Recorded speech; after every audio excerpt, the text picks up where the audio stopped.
First day of school for us over at 6C, and always something. Well, I guess welcome to me. I guess I can't welcome you guys, all right? Thanks for being here for sure. I think we probably will be relatively brief today, but I guess we'll start. We don't have any public comment, doesn't look like. Oh, all right, well, we'll move on to our business items. Turn it over to you, Mr. Overs. Good afternoon, Mr. Ross and the rest of the committee. Only one action item today, and that's the purchasing agenda, and even that is not much on it. You see it for yourself. The only one bond project at the very end there. It's some more student computing devices that we need for our students at $520,000. Again, you can see the other items there. If there's any questions, any specific questions, I'm happy to address those. Any comments? I may questions? point out, excuse me, Mr. Yeah, let me point out that support materials under 2B, the consultant that's funded with, this is his environmental grant that we've been working with the city collaboratively. You may recall there's a construction project going on right now at Burton under the direction of the city, but funded partially with this grant money, which is our grant money, and then the city will be also using some of their parks millage money to fund future projects. And as part of that grant, they required that this a consultant be hired and work with the projects that are being done. So that's what that one was for. So the funder requires that? They did, yeah. They specifically allocated dollars to hire that gotcha. individual. I guess just more curiosity. Just what might they be doing? Environmental I guess just that. Are they going to be working with students, parents, both? All that, Either? yeah. And okay. yeah, working with students, parents, working with our curriculum people that help refine curriculum and all that stuff, yeah. Gotcha. Okay. Any questions, comments on anything on the purchasing agenda? On item 3, the building and sites, it says plan service agreement for chillers. What are the chillers? The chillers are the units that make cold water that allow us to air condition. Okay. So it's a service agreement to maintain those. Okay, thank you for that clarity. Anything else from the purchasing agenda? Motion for approval. All right. Support. All in favor? Aye. Any opposed? All right. Well, the purchasing agenda moves forward to the full board. Updates, reports, discussion on anything under there, Mr. Overs? Turn over to Ken. Warm, safe, and dry, nothing to update. Bond, city, we have a few punch list things to finish up before we close out that job, but to most of the people in the building, it's done. Ottawa is moving along. Our biggest interim goal is to have the gym ready for winter sports, so our timeline is around the 1st of November to have that back online. That would be the gym and the locker rooms and the lobby. Union we've started. We've closed off the east end of the building. We've relocated the offices into the media center. We're working there. And then Southwest appears to be moving faster just because it's a new building. But we had the topping off ceremony last week where they put the last beam up. And it was kind of neat to watch the kids be able to sign that. So it was. And it's a tradition for the construction workers on site to sign that before it goes up. So they joined in with that, and that was kind of fun.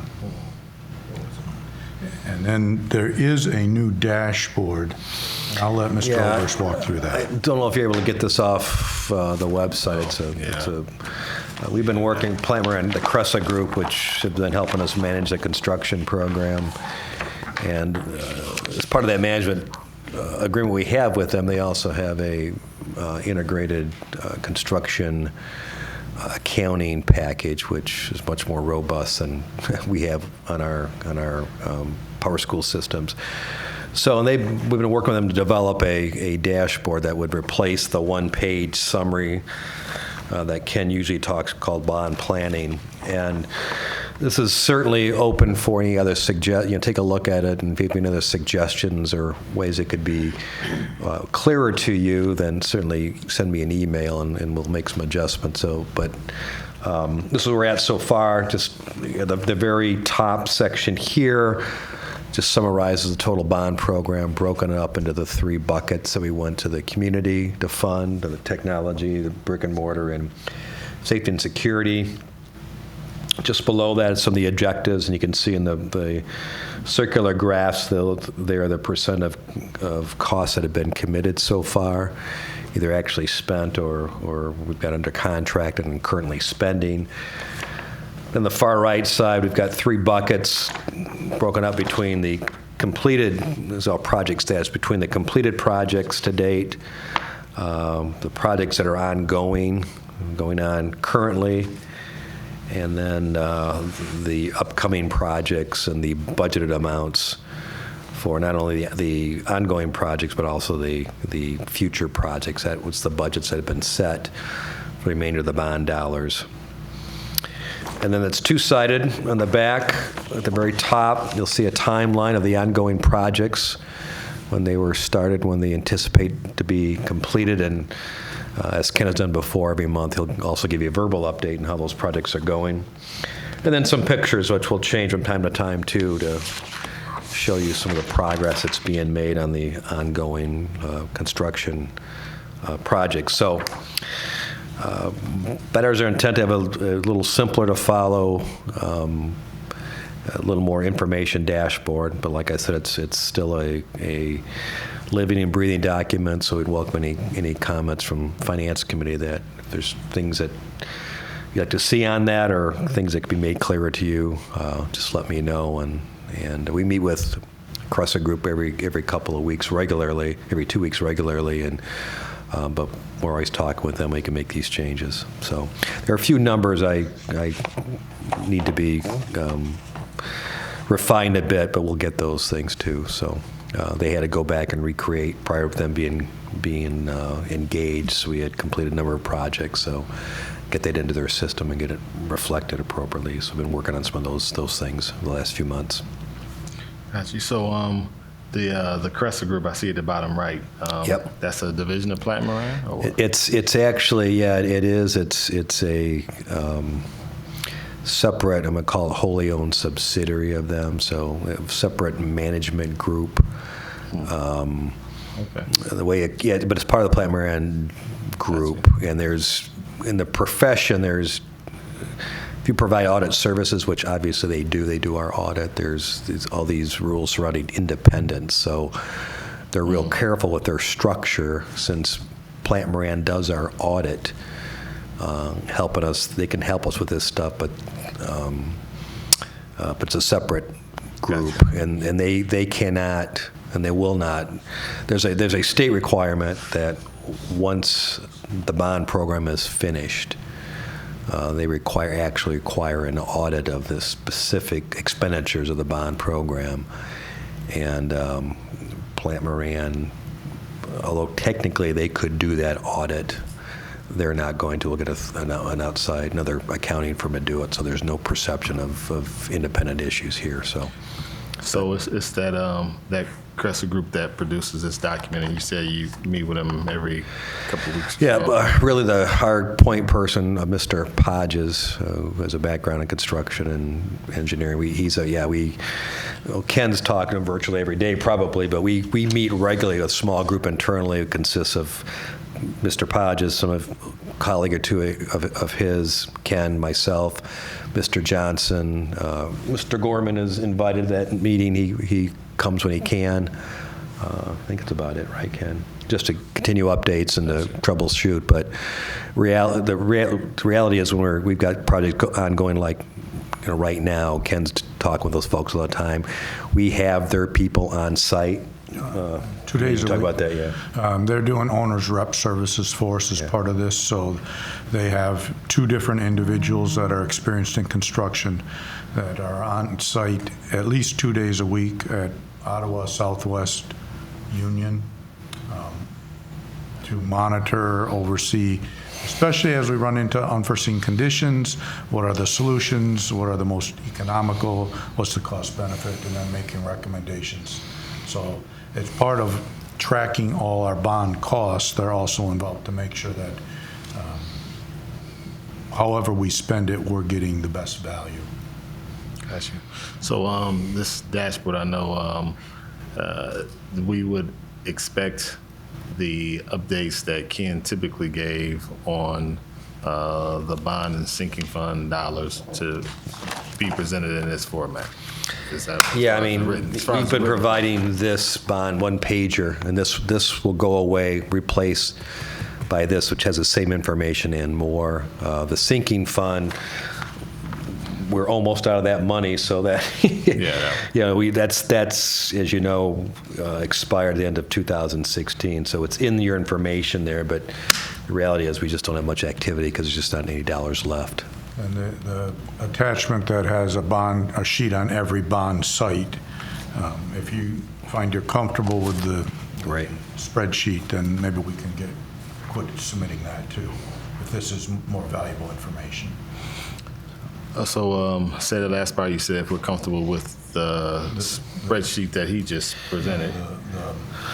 This, we're yeah, we Oh, yeah, included in okay. your material monthly has been by building the detail bond Yep. expenditures, and which really, and we have that detail behind all these numbers here, but Ken's point is whether you want to still see that or not going forward is up to you. We can still provide it to you. I don't know how many of you actually spend time looking at that, but No, when I if not, we'll just initially saw this, I mean, this was definitely easy to follow, probably easier to follow actually. But that's just me. I don't know if anyone had a chance to look through this and kind of compare it to the document that we typically would get, which is just a kind of vanilla, black and white spreadsheet of sorts that has the same information, but still. Okay. So we'll, at least from my perspective, I didn't see anything that would undermine use of this. I don't know, anyone have any thoughts? Just easy to follow, you guys do? I love it. Oh, there we go. See, more than just easy to follow. She loves it. All right, well. Okay, so we would, this would be a monthly updated report? Yep, we'll have it in the Typically packet when every I see month. dashboard, I always think of being able to go online and access it, but that's not the case here. Well, we've discussed that internally. We'll about putting that on our website also. But we'll have that discussion with Mr. Hemholt and Mr. Gorman to see if that's an appropriate place to put it. So All right. So for the time being, and Yep. it sounds like we have any opposition to this replacing what or maybe even a similar report, but not the same one, just more appropriate for the public to view as opposed to finance committee or board members or the internal. So. Okay. All right. Any other comments or questions about the dashboard report then? I like it. I think it. Thank you. Certainly, an explanation really helps, as we went through it. So it's definitely more user-friendly. All right. There we go. I love it and I like it. Yes, sir. All right. Cool. I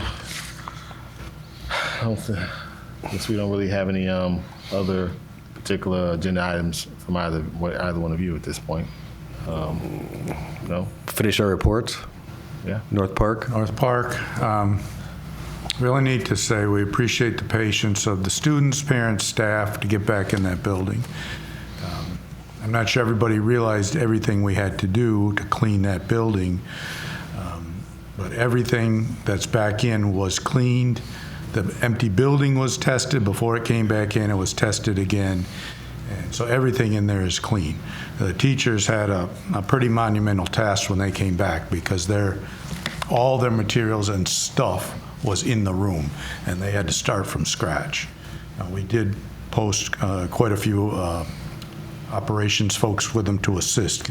And I told them, look, don't move a box, don't move them and hurt your back. Let us do that for you. But they took on a big task, and they put that building back in order really quick. Start of school went about as smooth as could be from a facilities end, except one room, the air conditioning didn't work.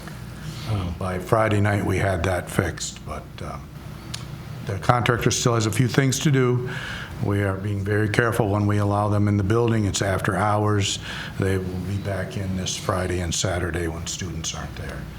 We do have a few things to finish up, but we want to make sure we're not impacting anything happening in the school building from a instructional perspective. So, but there was a lot of work put in, and we appreciate everybody's patience with us. Good deal.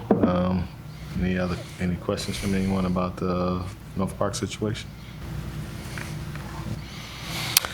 Okay. Great. And the only other thing on the agenda is we got a new state grant. It's the Eagle Recycling Infrastructure Grant. There's a memo in your materials just briefly describing what that grant is over the next couple of years. Kristen spearheaded the application process and will actually be the person internally that'll oversee that grant over the next couple of years, right, Kristen, basically? Or It'll be about 12, 14 months. Okay. And then actually Yeah. And it does have a district match of about $90,000 that's in our facilities budget. Okay. And then we should note that upon action by the Finance Committee and the board on September 3rd, the first expenditure we expect to come back in the purchase agenda on September 16th. All right. We don't need any action on that, though. No, being a state grant is not required for any action. It's just for your information. Okay.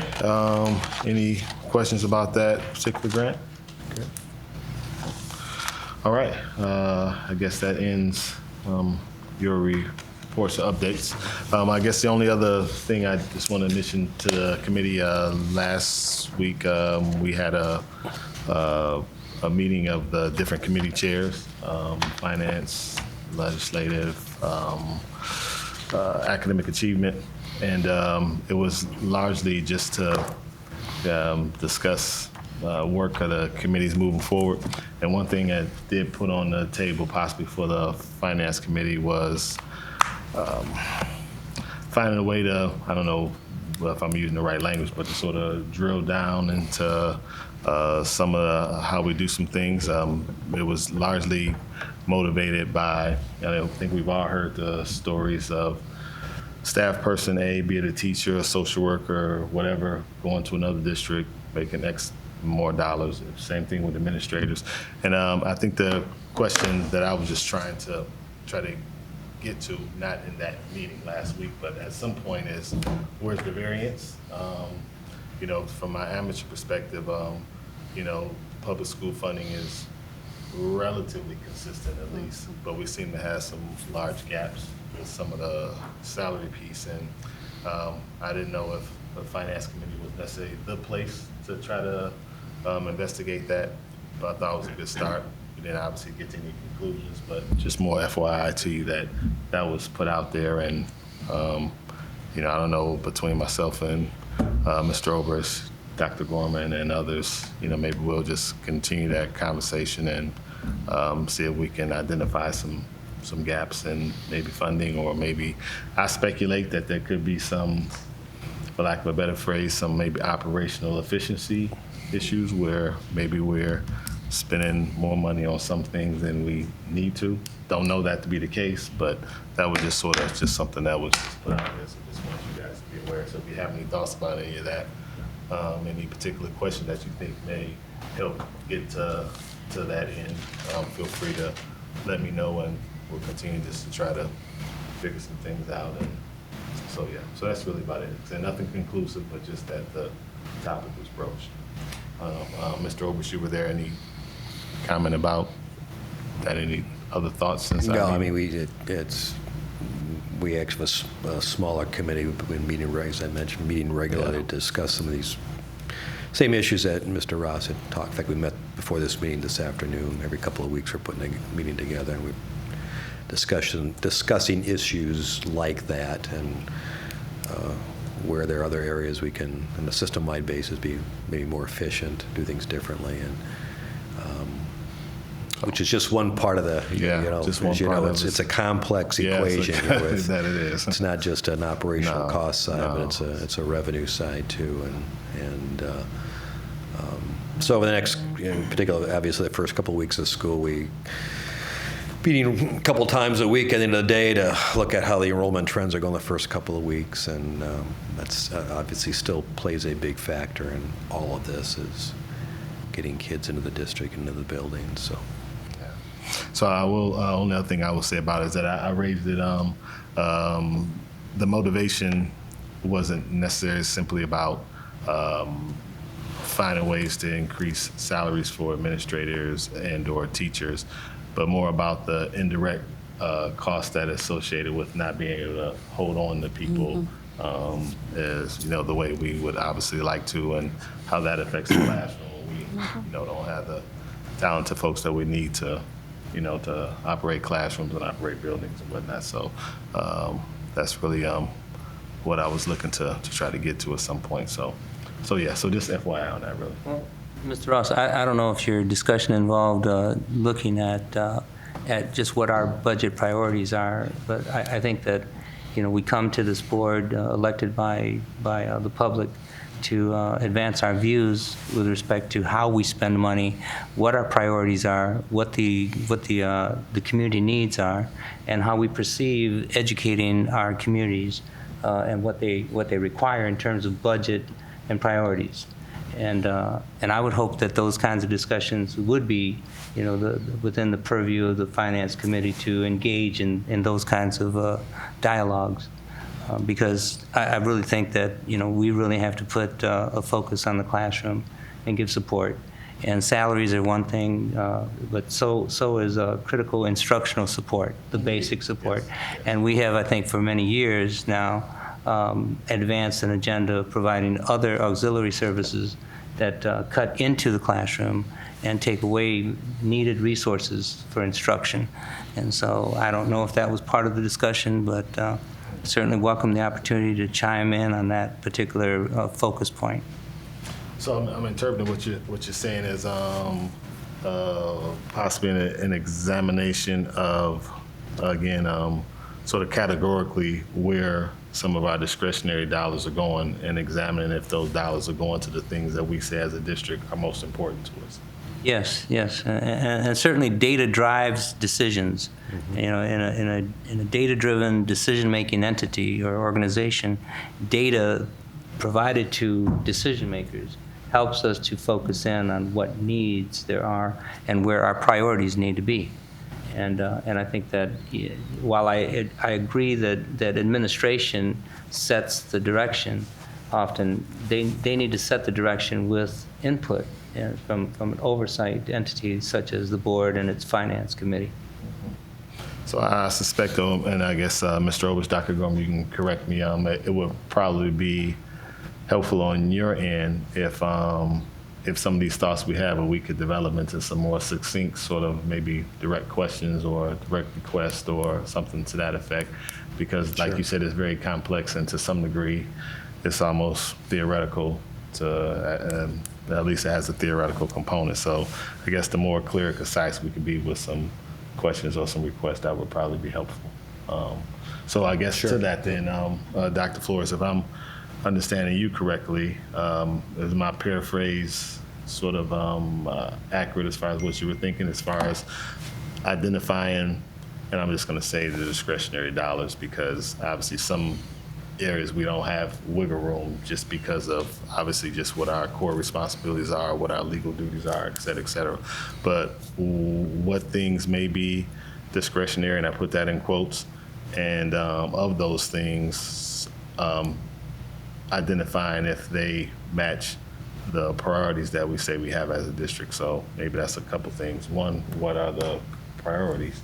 And then two, how are discretionary dollars, and again, I put that in quotes because I'm just using that for lack of a better phrase, are those dollars going to those priorities, and at least to what percentage? That's kind of what you're getting at? Well, yes, and while you focus in on discretionary dollars, I focus in on what are our budget priorities and how are they related to our instructional needs and educational needs of this district, and then how do they compare to other districts of, say, similar size and similar demographic dynamics, and are we, in fact, when compared to others, performing at a most efficient or less efficient performance level? Okay. So I guess let's make a point.